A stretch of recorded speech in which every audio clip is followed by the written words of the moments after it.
Good morning, everyone. I hope you're all having a great day. Sarah, I'm just making sure you're on the call. Yes, you are. Welcome the great Sarah Forrester, who's going to be reviewing the topic for us, LRE, Least Restrictive Environment, Placement, and Change of Placement. All exciting topics in special education, particularly for CDS. So if you can just jump right in, Sarah. All right, well, Happy New Year, FAPE Nation. 2021, you can't see because he's conveniently off screen, but FAPE Cat is right here beside me.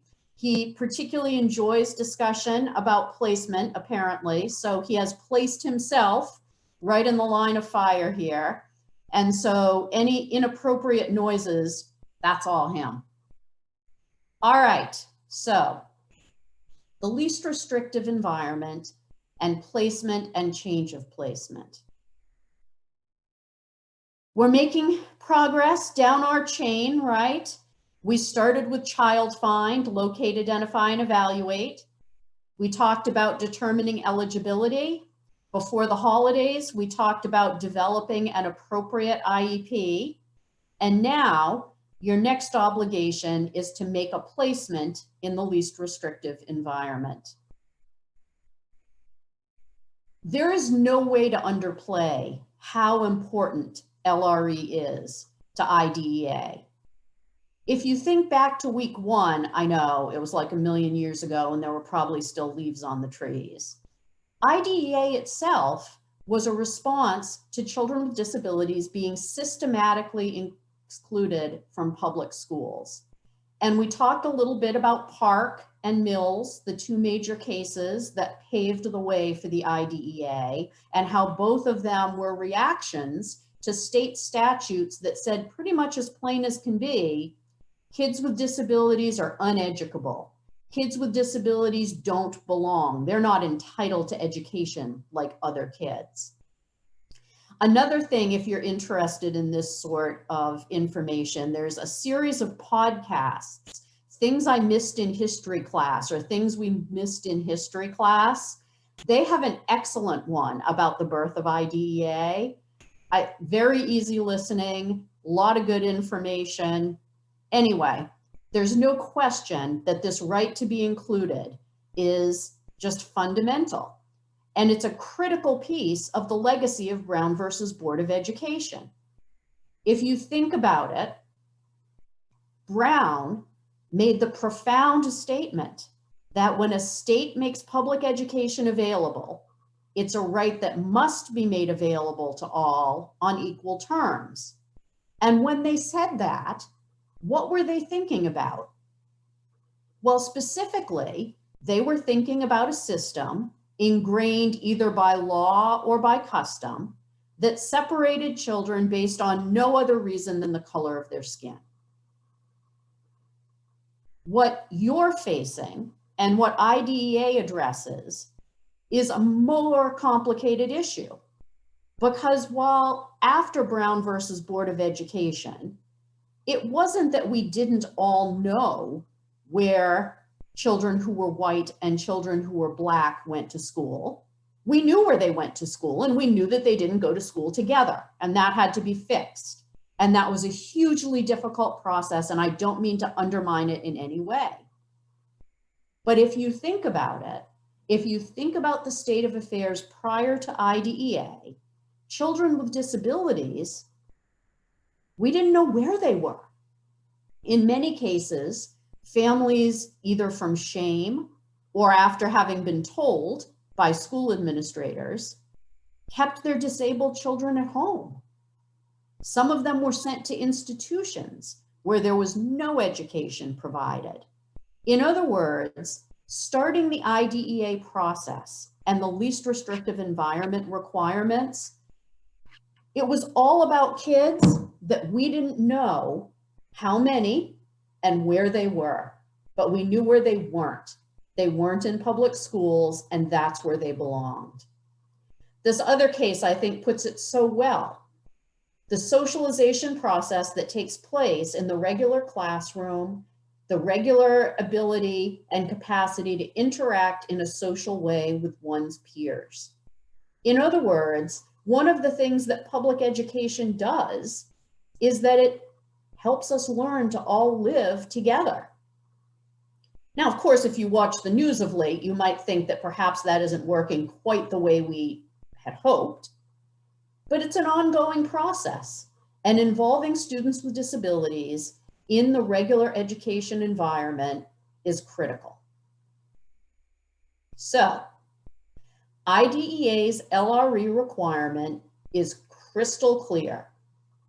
To the maximum extent appropriate, children with disabilities, including children in public or private institutions or other care facilities, must be educated with children who are not disabled, and special classes, separate schooling, or other removal of children with disabilities from the regular education environment occurs only if the nature or severity of their disability is such that education in regular classes with the use of supplementary aids and services cannot be achieved satisfactorily. So, every public entity, school administrative unit, such as SAUs like CDS, have to have available what's referred to as the continuum of alternative placements. And on that continuum, you have to have access to regular classes. You have to have access to special classes that are in schools where typically developing peers are also in attendance, special schools, the ability to provide home instruction, and the ability to provide instruction in hospitals or institutions. It is critical that you're able to make provision for supplementary, an itinerant instructor, to be able to be provided in conjunction with regular class placement.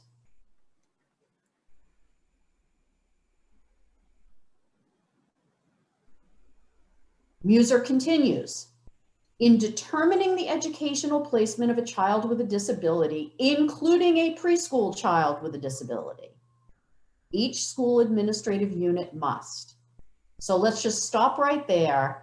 For anyone who has said in the past or thinks LRE can't possibly apply to preschoolers, that's wrong.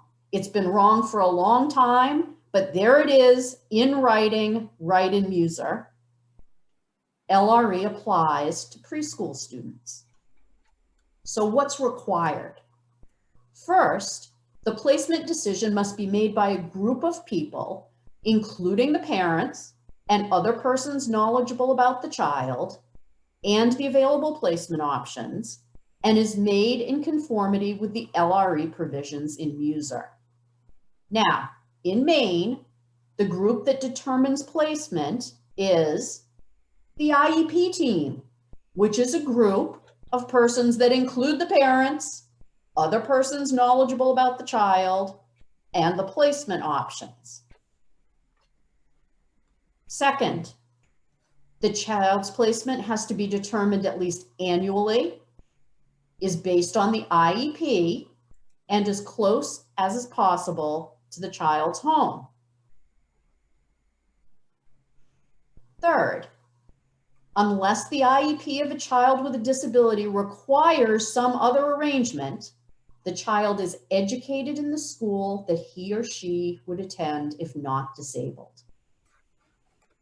Next, in selecting LRE, consideration is given to any harmful effect on the child or on the quality of services that he or she needs. And finally, that a child with a disability is not removed from education in an age-appropriate regular classroom solely because of needed modifications in the general education curriculum. So let's go back and sort of look at these. We've already talked about that this first one is solved, is complied with by making sure that you're using the IEP team for placement. Now, some people say, well, what does the placement options mean if you've already told us that we have to have the full continuum of placements. I guess I'll give you this as an example.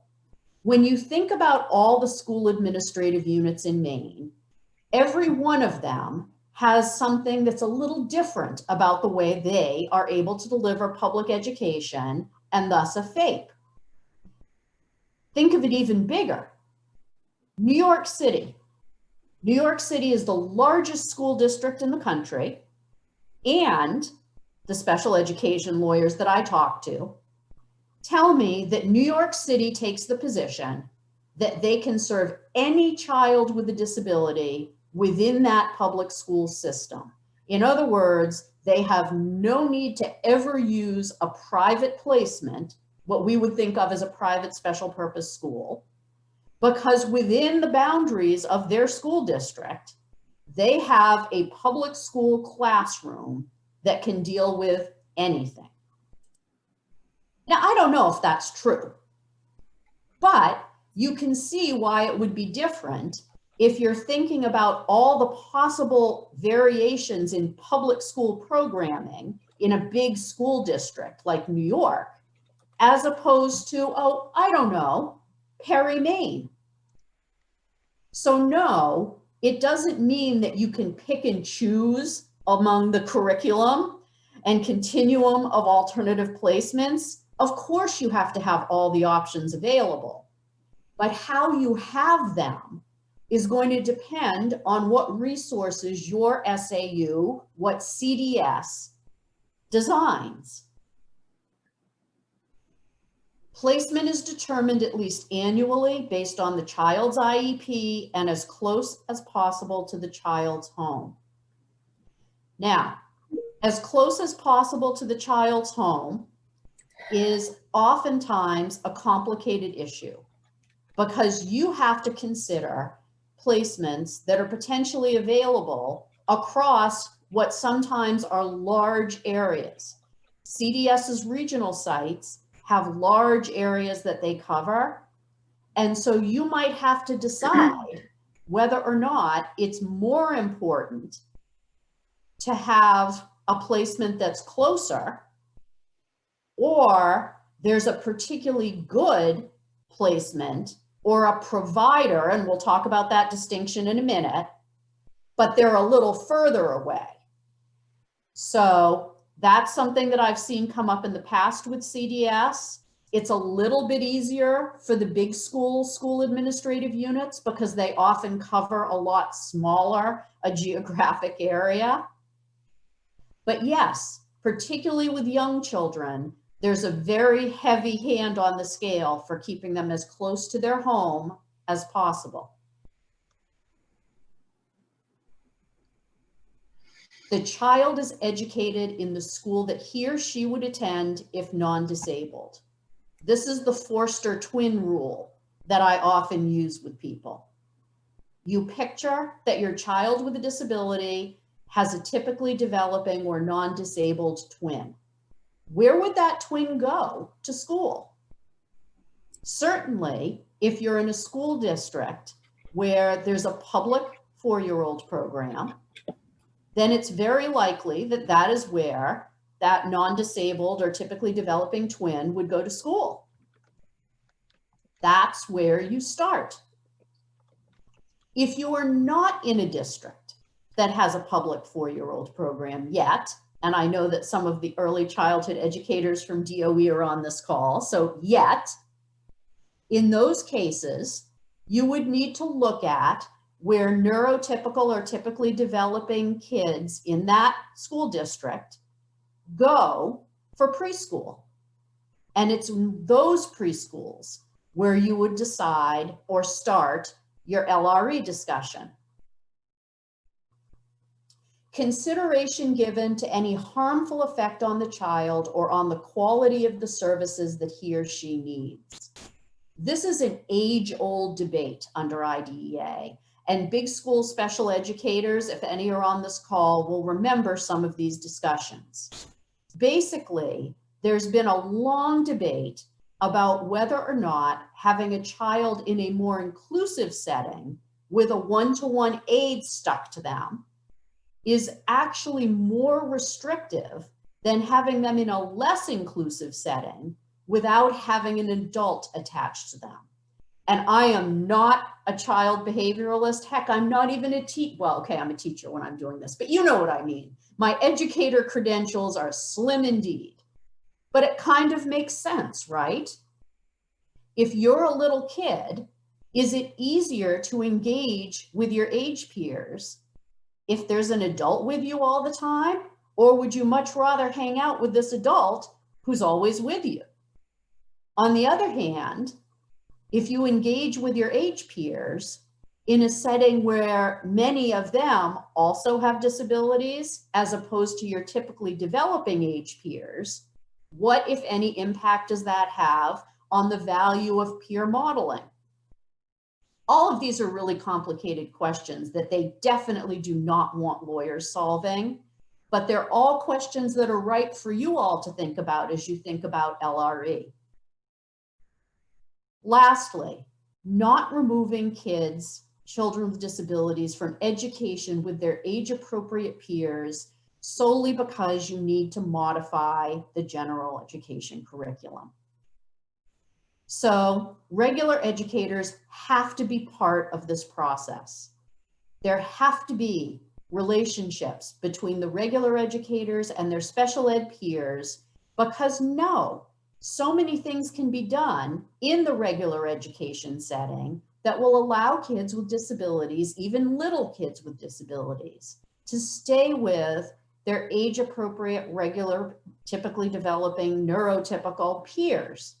And all of those things need to happen before you consider placing a child with a disability outside a regular education environment. Okay. So here is the $64 zillion divide or question or whatever it is that keeps us all spinning and spinning. Placement. A placement is a setting. Picture it as a spot along the continuum of placements that you're required to have.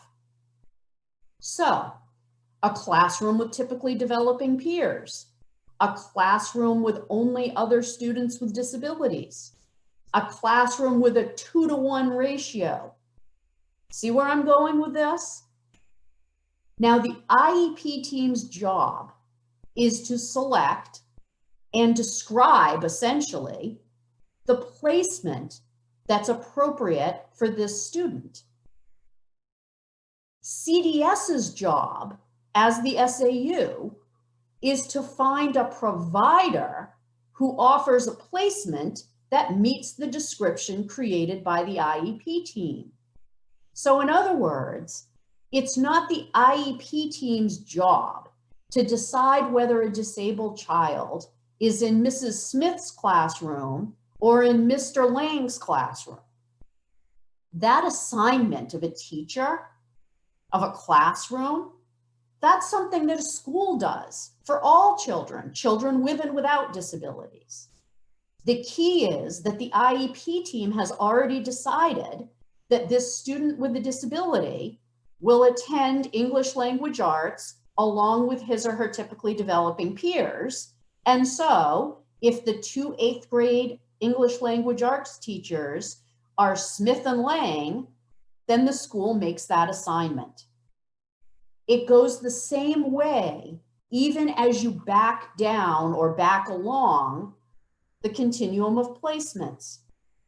If you've decided that the least restrictive environment for a student with a disability is a special purpose placement. In other words, they are not going to attend school with their typical peers. And in fact, they aren't even going to attend school in a separate class in a school that would also have their typical peers. So they're going to be in a situation where they are always with other students with disabilities all the time and no typical peers. And in your catchment area, there are 3 special purpose private schools that serve preschool students with disabilities, and all of them meet the requirements, satisfy the description that the IEP team has put in the IEP and has decided for placement. CDS makes the decision whether or not the student goes to one of those schools or another. Now, I know you, I've worked with you for a very long time, and you are very invested in helping parents and partnering with parents in making a lot of these decisions. And there is nothing wrong with having parents view the different schools, visit the different schools, and express what their preferences might be. But remember, in the end, it is CDS's job to identify the provider that meets the requirements for LRE that's described in the IEP. So, sort of a twist on this, but still part of the discussion. CDS has no obligation to agree to a placement that is not the LRE because the child is already there because they attend a particular provider. So let's unpack that in very simple terms. If the parent has decided to use main care in order to obtain certain services, and as a result, they are at place X, that does not dictate whether or not the LRE requirement of IDEA requires or forces place X. It simply doesn't. An IEP team can decide that children with disabilities can attend their educational programming in a less restrictive environment than an environment that provides enough medically necessary services to be covered by main care.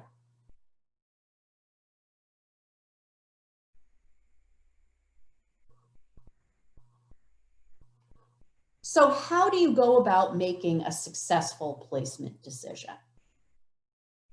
First, and possibly the most obvious and important step, is that you have to develop the student's IEP. In other words, you have to build out, the way we talked about before the holidays, that whole line of where is the student now? Where is it reasonable to expect that the student will be in the 1 year covered by the IEP? And then what are the services and supports that are necessary to assist the student down that line from getting from point 1 to point 2? Next, look at the services you've described. Can they be delivered successfully, either in a regular classroom just as is, or in a regular classroom with supplementary aids and services? If the answer to that is yes, that's it. You're done. This is a child that belongs in a regular education environment, either with or without supplemental aids and services. If no, then you move one step down the continuum and repeat that process. Can the services described be delivered successfully in this next placement option? You always have to remember, as you move away from a regular classroom setting, are there additional opportunities for integration or for a less restrictive environment? In other words, most pre-K programs, clearly they know something about preschoolers, have time built in for play. They have time built in for breaks. Hopefully they go outside, because every time I've spent with preschoolers, I haven't been able to wait to be able to get outside with them, right? Have them run off some of that energy. So are there opportunities, even combined with the supports and aids that they need to access and benefit from pre-literacy and pre-numeracy, that would allow them to spend time with their typically developing peers.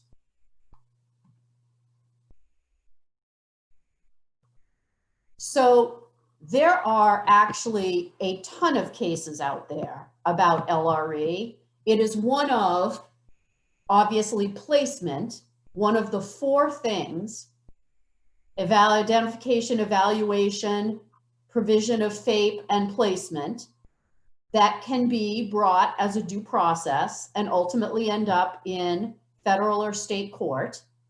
So there are a lot of cases out there. And in many parts of the country, their courts have even developed, help me all, sort of tests to decide whether or not something is the least restrictive environment.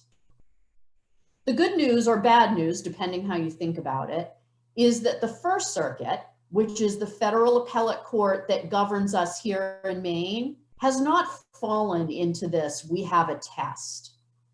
So basically, people like me look at what all of the other courts have said and try to draw some pretty big or general conclusions about the things that work and the things that don't work. You know what works? First and foremost, parental participation and valuing parental participation. In other words, don't give lip service to what the parent is saying.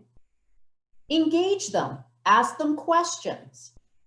See what it is that bothers them about a particular placement option. Second thing that always works, decisions that are based on data and documentation. In other words, if a placement appears to come out of midair, you have a problem. Because where did it come from? How did you know that this was a good faith effort or best guess as to where the student would be successful? Third thing that almost always works, demonstrating a good faith, genuine attempt at inclusion. In other words, when you look at inclusive placements, you don't just take at the word, oh, we could never do that. Oh, we could never accommodate that. Keep coming up with ideas and suggestions. Show from what you've learned during the evaluation and IEP development process that there are many ways that this student's behaviors can be addressed in a way that would allow him or her to benefit from being in an inclusive placement. Last but not least, having a solid understanding of your placement options. In other words, don't be in a situation where the placement you offer is essentially speculative. You have no idea whether or not they're actually going to be able to A, have an opening for the child, B, meet the child's needs. In other words, you're just totally ready to be finished with the process, and so you put something on the table that you don't know enough about.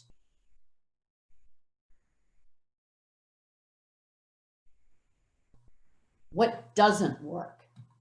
Well, one thing that never works is if you don't engage in consideration of modifications or accommodations to the regular education environment.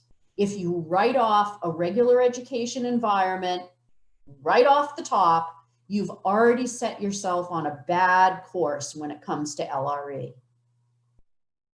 Second, failing to maintain a continuum of placements, or failure to consider the full continuum of placements. So in other words, oh, we never do that. Or all of our students with autism do this. There's never a never, there's never an always. In other words, you need to consider a full continuum of placements and the possibility that any given student could access any of those placements. Probably no surprise, but one thing that definitely doesn't work, decisions that don't have data or documentation that support them, right? The whole idea of the placement that comes out of nowhere, well, as soon as it goes wrong, the nowhere is about to come home to roost. Lack of individualization. Back to my comment about all of our autistic students go X, or we've never had a child that has a behavior plan here. And then last but not least, placement based on cost. You never rule out a placement solely because you think it's too expensive. Now, interestingly, there was one circuit, not the First Circuit where Maine is, that for a very long time had this really ambiguous language that suggested that at some point cost could be factored in. And that's pretty much been ignored at this point by everyone involved. Because I think what that court was trying to say was that if there was more than one possible provider, you could consider cost. But as we discussed, a provider is not the same as a placement. You don't make your placement decision based on cost, but you might decide that if there's a provider that fits within what you think is the ordinary or appropriate amount to pay for a particular setting, and another provider that the parents prefer that costs a lot more, well, again, that's a choice of provider, not a choice of placement. So I basically have 5 rules of placement. And so I give them to you. Best of luck. First, always services before placement. If you are going backwards, if you hear a conversation that sounds like, well, the student is going to be at X, do they offer this? Wait a minute, you're going in the wrong direction. Services before placement. Second, you have to look at it in terms of what the student needs, not what you have available. Now, let's think about this. There could be a time when you can determine, you know what the student needs, but you also know that you don't have that placement available at this minute. What do you do next? You don't change what you've decided the student needs. What you do is you consider whether or not to make an interim placement. You decide whether or not to try to build out another placement so that it becomes the type of placement that meets the student's needs. In other words, the student's needs don't change because of the availability of a particular placement. Third rule, parent input is considered meaningfully and substantively, but it is not determinative. Do not get into a situation where the parent has picked the provider, and as a result, you're losing your concept of placement because you're back up at bullet number 1, you're thinking about the placement and not about the services. Or you're thinking about that you have this placement available that the parent loves, but it's not what the student needs. Point 4, remember why you're doing this. This is when you think about the importance of inclusion and the fact that the entire purpose, the basis, the foundation of this statute and of your program is ensuring that students with disabilities are served in the least restrictive environment, which means they are engaging and interacting and being educated with their typically developing peers to the extent appropriate. Point 5, follow-up. Look, so much of what you're doing is going to involve some prognosticating, right? In other words, what you're doing is you're trying to make an informed decision. Once the decision is made, it doesn't go away for a year. You need to follow up and check in and figure out whether or not, in fact, your placement decision is working. You don't want to find out too late that the placement was a disaster and you don't have the ability to fix it.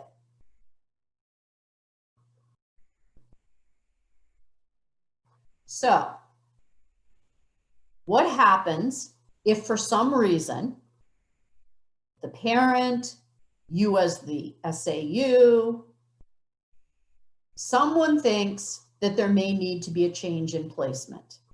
The placement might think there needs to be a change in placement. So, what do you do? First of all, you need to reconvene the IEP team, and you need to talk about what is not working in the current placement. What events led to consideration of a change in placement? And of course, the first thing that you're going to think about is, was the IEP being implemented properly? Were there other services or supports that could be added to the IEP to make this placement work? You can amend then the IEP as appropriate, because obviously to the extent that you're changing the services, or to the extent that you're going to propose changing the description of LRE in the IEP, and you also need to document in written notice what you did. In other words, this is one of the events where you're either proposing or refusing someone else's proposal to change the placement of a student with a disability. And so the written notice needs to include what was the proposal, what was the data, the facts, what did you consider, what other alternatives or proposals were discussed, and what was the ultimate conclusion, either by consensus or without consensus. And remember, CDS remains obligated to do an IEP and propose a placement where that IEP can be implemented. If the parent wants to challenge it, they have their due process rights, but CDS always remains responsible for an offer of FAPE and an offer of placement. So, some frequent issues, well, not frequent, but issues that have arisen more than a few times with respect to placement. Issue number one, you find out from the placement provider that the child is absent a lot. Well, there could be a lot of things going on, right? Everything from there are transportation issues that need to be addressed, to the fact that it turns out that's not an appropriate placement and the student is unhappy or struggling there. What do? IEP team meeting. Talk about it. Try to get to the bottom of what's causing these absences. Second thing that arises, child is not making progress on IEP goals because of the behavior of other children. So, rethink why you decided that this was an appropriate placement. In other words, is this an issue of needing to have additional services for this child in order to help them ignore or continue to do their work despite the behavior of the other children? Or would this child be better off in a less restrictive placement? Flip side, this child's behavior is causing disruption to other children's learning.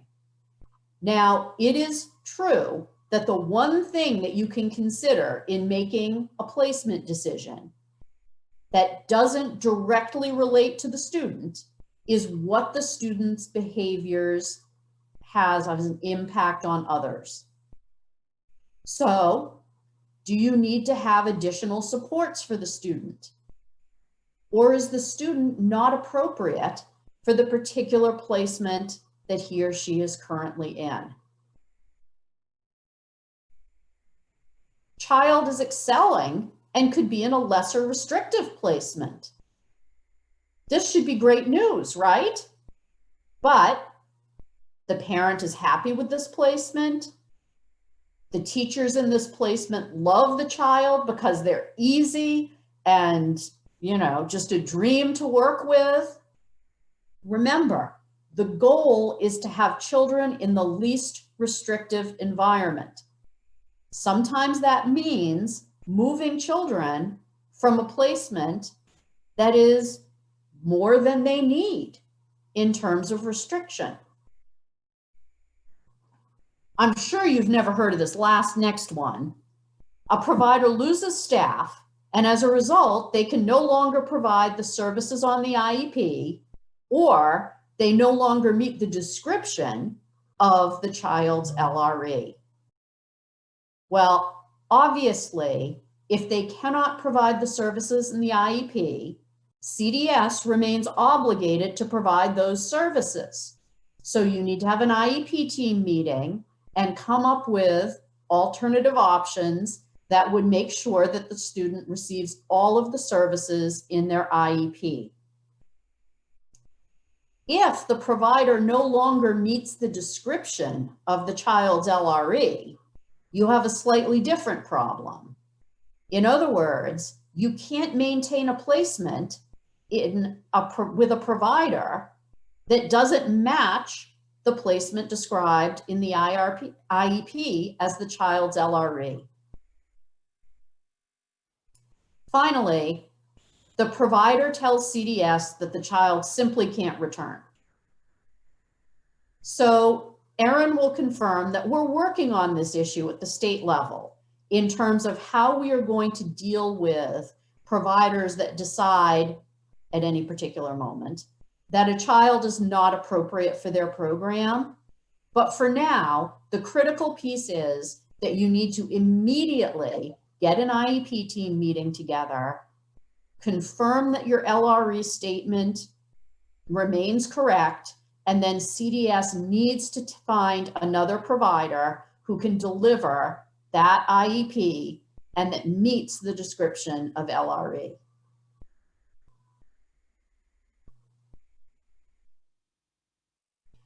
All right, that is the story for LRE.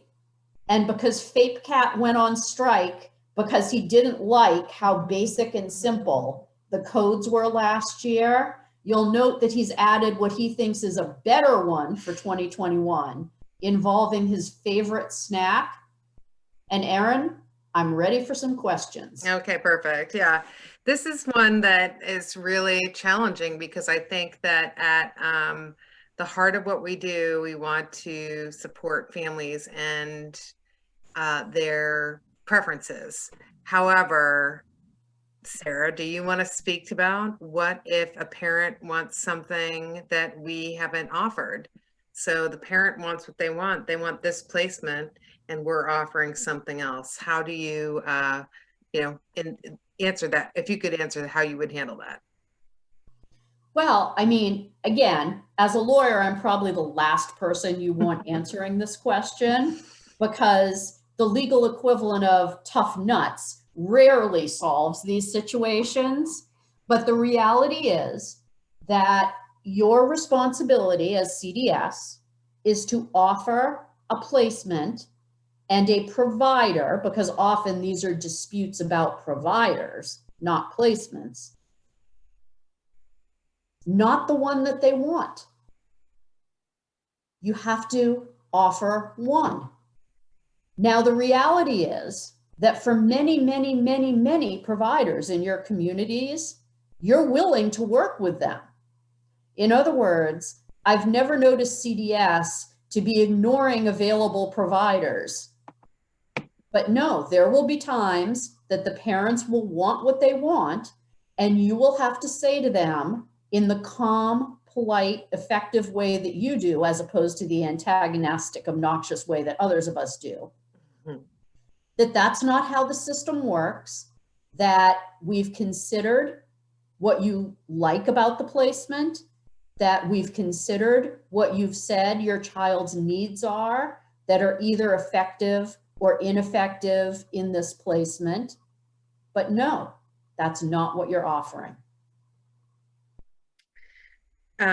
Colleen, I don't know if you can hear me, but we, oh, nope, sorry, we had the wrong interpreter pinned. We're good now. Yes, that does happen a lot in public school as well, where parents go shopping for a program that they would like to support. And for many reasons, potentially it's not an accredited program, or it's not one that the school believes can fully support the IEP. The school will make a choice, hopefully with parent on board, but sometimes the two don't always line up, right? So what we do have to do is be able to fulfill the intent of the IEP, but we don't have to, you know, particularly choose a program just because a parent wants it. And in Maine, we don't also support religious programming. So that's another private school placement that we would suggest that we could support in an indirect way, but we wouldn't technically support that type of education. So yes, they are very hard conversations to have. I understand those conversations are very challenging, especially since one might be a program placement might be more convenient for a parent. I know that lots of times they might have childcare associated with a program and not with another one because it becomes more convenient for a parent at that point. But really, the FAPE offer isn't around parent convenience. It's around what the child needs. So I know that this is a very hard conversation to have. And it's also, as someone mentioned in the chat box, that we don't actually currently have enough programs. So that's also becomes very challenging. We're working hard on this. I can tell you that we're working hard on the lack of programming. We know that I just wrote the legislative report for CDS, and I know we're down 81 preschool early education programs, mostly in Southern Maine. So these are things that coronavirus has just exacerbated in terms of the problems that we're having. But just know that Roberta, myself, and the site directors are actually doing everything we can to increase programming so that we have those options and you don't have to get into those conversations with people. You can say, this is your offer. This is our offer of FAPE. This is the program we have that we're prepared to do. And then if the parent chooses to do a different program, a private program, then it becomes a parentally placed private school student. And that has a different meaning to it. We're not going to talk about that today, but again, we are working diligently to try to increase programming, especially with the closure of so many of our early childhood centers. Why not religious schools? So let me cut in here. Yeah, I think you should. Because we're confusing two concepts. This is a really good question from Jocelyn. Mm-hmm. So there's a difference between CDS placing a child as a provider in a religious school to implement an IEP and a parent choosing to place their child in a religious school. I don't know what SAD you're referencing, but here's what happens when a parent of a student with a disability chooses to privately place them in a private school. Under IDEA, families who parentally place their children are entitled to equitable services. And what equitable services means is that CDS needs to figure out where these children who are being parentally placed are around the state. And then you need to use an equitable share of your special education funds to provide services to these children. But it's not a FAPE. It's an individual service plan, and it's entirely possible that some of a child's needs will be met, but other of the child's needs will not be. So for example, a public school district and I'm looking at Jocelyn's question, might have decided after consulting with the private schools in the area and the parents who send their children to private schools, that the need of most of those children is occupational therapy. And so the school district hires or sends its occupational therapist to 4 or 5 of the private schools in their region to provide services. As a result, they didn't have money left in the equitable shares budget to provide a speech therapist for this one child where speech was identified as a need. So in other words, when you're in the parentally placed bucket, it's the needs of the entire group that get considered, as opposed to the FAPE bucket, where it's every child's individual need. And I did open up a can of worms with this one, so I have to apologize. I thought that was a pretty nice answer. It was a lovely answer. It was a lovely answer. Proportionate share of spending might be something that is not known to anyone, but basically, again, we are working right now to understand, because most of the placements that we use are private placements, it becomes very confusing what's a parentally placed private school and what's a CDS placed private school. But it is true that in Maine, and Sarah has actually worked hard going to the first district court to separate church from state, and so that we as a state in our education don't provide access to religious education. We provide access to public education. So that's just, I don't know if you're familiar with the amazing work that Sarah Forrester did in that area, but it is, that's pretty recent too, like within the last year that became certified through the first district court. But remember, if parents place their children in private schools, including religious schools, you're going to owe them part of or consideration for the equitable services. So Colleen, it's not true that you would offer them nothing, but it is true that you wouldn't be offering them a full FAPE. So that is something that we're exploring in terms of, because that's not the prior practice of CDS, and it would be going forward. We're working on it. We're working on that. The decisions are being made. We're going to be clarifying that for people. So please don't worry right now about changing your practice, and certainly check in with your site director if you have further questions about that. But don't change your practice right now, because when we change practice, you'll know about it. It'll be very clear. Excellent, Sarah. So you got Colleen, so you got that after. Okay.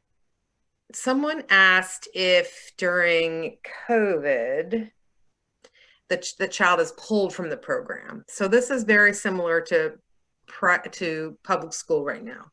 A parent can elect not to send their child for in-person services. And then as an IEP team, you would determine if any part of those services were able to be provided virtually. Sorry, remotely. I couldn't think of that R word. So you would, as a team, understand, so the child is not going to be placed. We're going to access remote instruction. If the child is unable to access remote instruction and the parents pull the child out of the program, what you would potentially do, I haven't started talking about this yet, but we're going to be talking about COVID compensatory services moving forward. So it could be that after the situation is resolved, the parent now feels safe to bring the child back. You have an IEP team meeting to talk about learning loss and what you can do to remediate that, given the fact that they haven't had access to. But by doing that, the parent isn't unilaterally refusing FAPE. So we still have an obligation to those children as a student that's identified. We never fully let go of that obligation, but we're very limited in being able to provide it sometimes if we can't actually have a child in person. So I will say that. And then let's see. So I would make that discussion, I know this is going to shock you all, a little more complicated. Oh, good. The first question I would ask is, why did the parents pull the child out of the program? And I mean, I would dig down into the COVID issue, because here's my concern. If the reason that the child was removed from the program is that they had an issue that made them particularly vulnerable to COVID, that could very well be a Section 504 accommodation issue. In other words, I would argue that there's a difference between a parent removing a child from a placement because a live or in-person placement during COVID is counterindicated for that child, and a parent removing a child from a placement because they simply don't want anyone in their family out in the community anywhere. So, And to further complicate that, you can't make decisions for that child based on the health needs of their family. So that's another thing, that you can't really suggest that the child has a 504 issue if the reason that the parent's preventing them is because someone in the home has an immune disorder or they something. live with their 70-year-old grandmother. Right, not a reason. So that's it would have to be particularly pertaining to that child, a medical health reason. And then there may be some other considerations you may have. So I will just leave that there. These are very complicated situations and scenarios, and we often discuss them as a team. But typically, I think parents just aren't feeling comfortable sending their children to in-person services, I think, generally. And then you have some decisions to make around, can you offer something remotely? And then if not, you'd have to wait until this situation resolves, which who knows when that will be, and then come back to the table and say, what should we be doing? And where is the new present level of performance for this child? Okay. So another question that I've gotten on this topic is, you make the placement, everything's copacetic, but then the parents start saying, I don't like staff person X, they can't touch my child. I don't like, therapist Y, they can't work with my child. Just like big school parents don't have the right to choose between Ms. Smith and Mr. Lang, parents cannot dictate which employees of a particular provider work with their children. And it is not a basis to change providers simply because the parents don't like a particular employee of the current provider. It sounds harsh, but that's just the way it is. There are some things that we just don't get to choose. If the provider is implementing the IEP as written and meets the definition of LRE in the IEP, then there's no reason to change anything.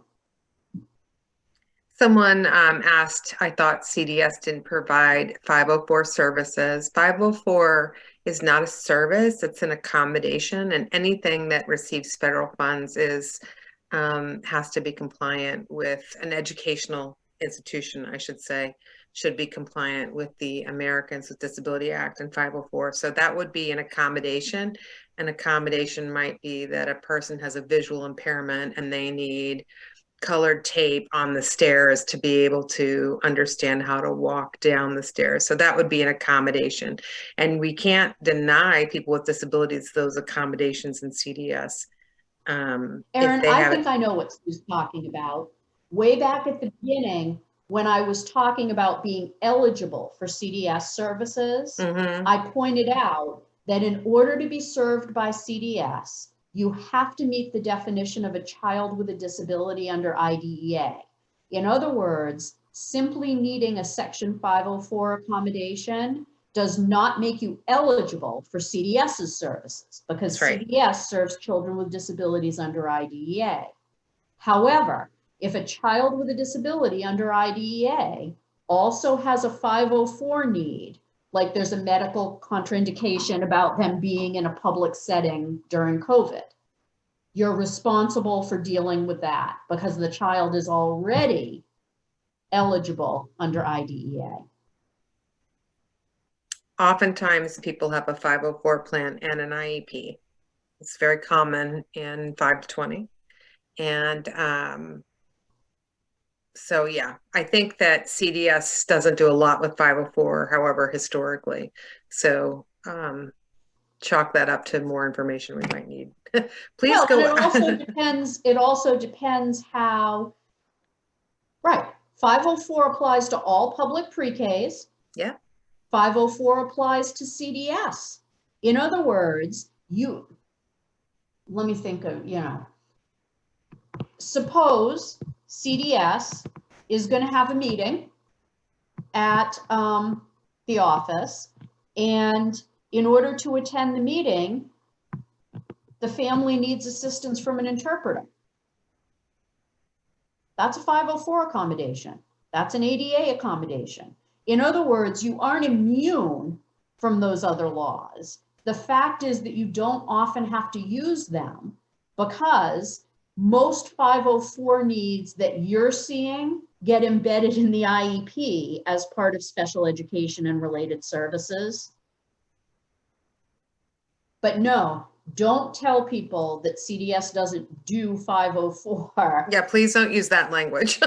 CDS doesn't serve children who only have accommodation needs under 504. CDS serves children who have identified needs under IDEA.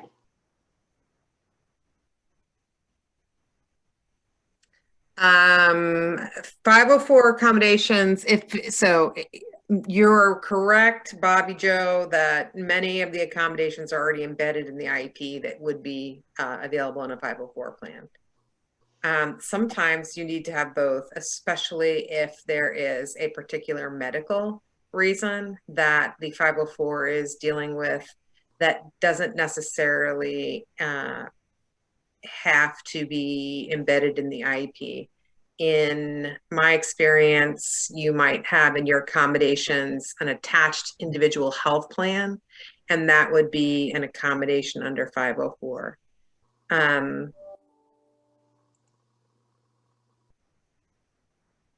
So hang on, there was another question about 504. Who writes the 504? Generally CDS, yeah, you know what?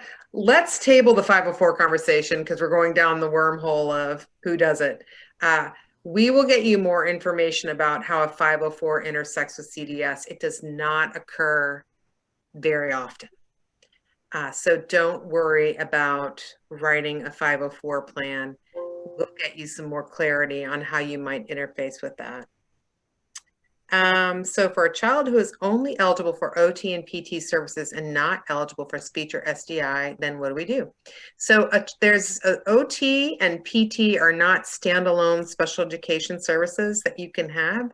They're related services, meaning you would have to have either a speech language impairment or another disability category in order to have access to OT and PT. OT, PT, social work, they're all related services. They're not standalone. Just for clarity there.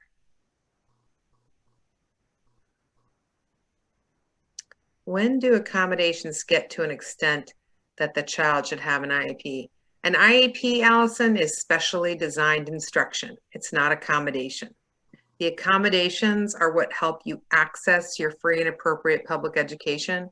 But in order to qualify for special education, you have to have a disability, an adverse effect, and you must require specially designed instruction to access your general education setting or your general education or your faith.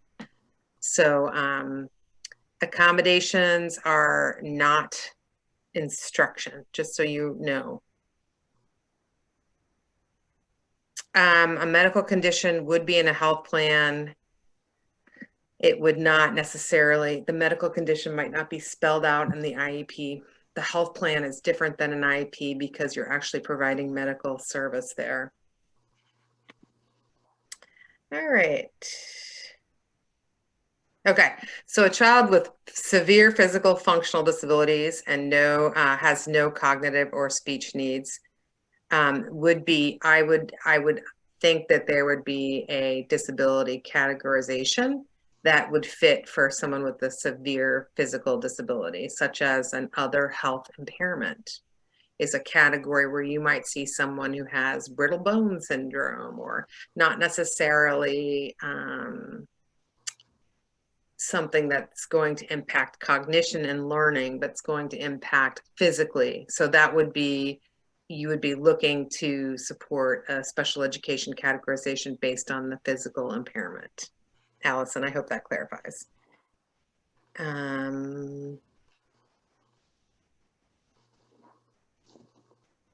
Orthopedic impairment would be an other health impairment, Colleen.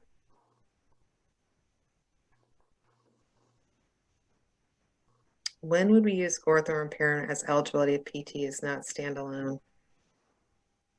I hope that, Diane, I think your question is embedded with Colleen's question, I think. These are all great questions. We've covered a lot here.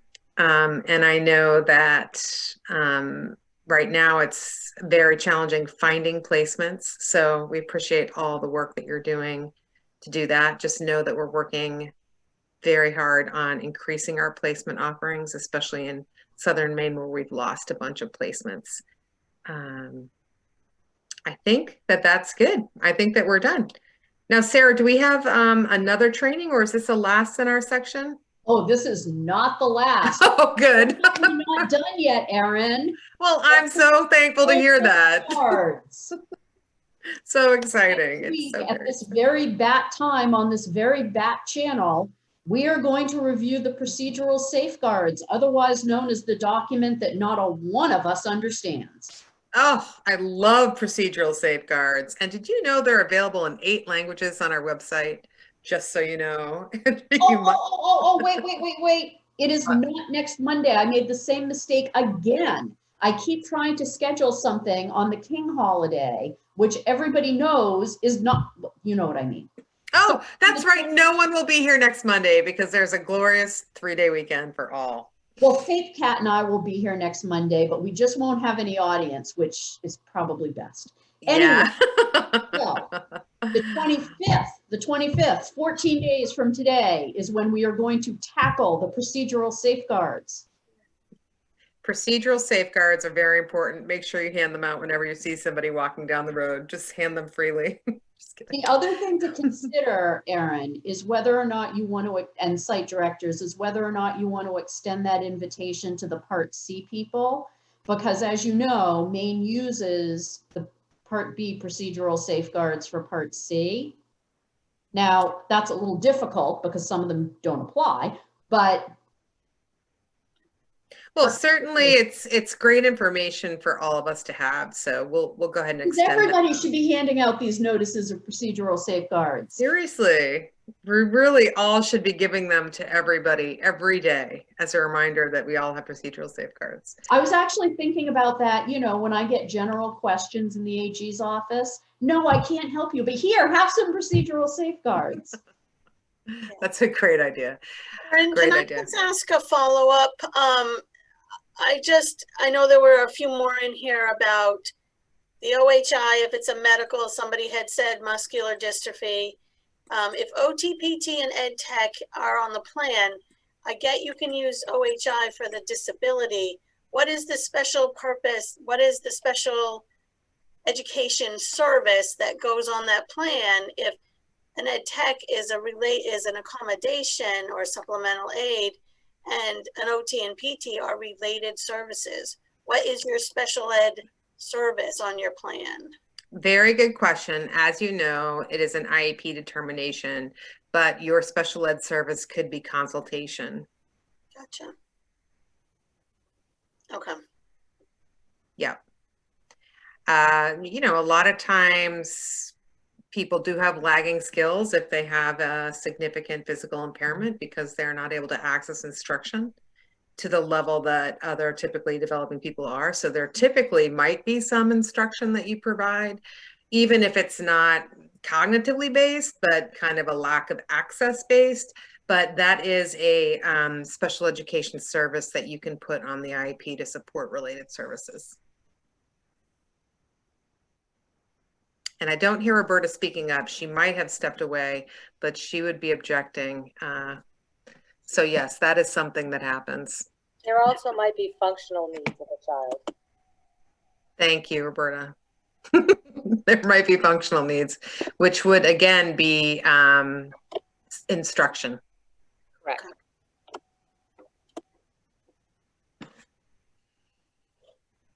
All right, then. All right, we'll see you. We'll 25th. see 25th. Not You next never week. know when Fabe Cat might make an appearance. We could be lucky that day. Anyway, I mean, it's the last day of the class. I can only think that Fake Cat's going to go big, but go big or go home, Fabe I Cat. still haven't recovered from the holidays going big. There's shredded Christmas wrapping and ribbon all over my house in every single one of his hiding places. That's awesome. Well, on that note, everyone, please have a great rest of your week and stay warm, and we'll see you in a couple weeks. Have a good afternoon. Thank you. Bye.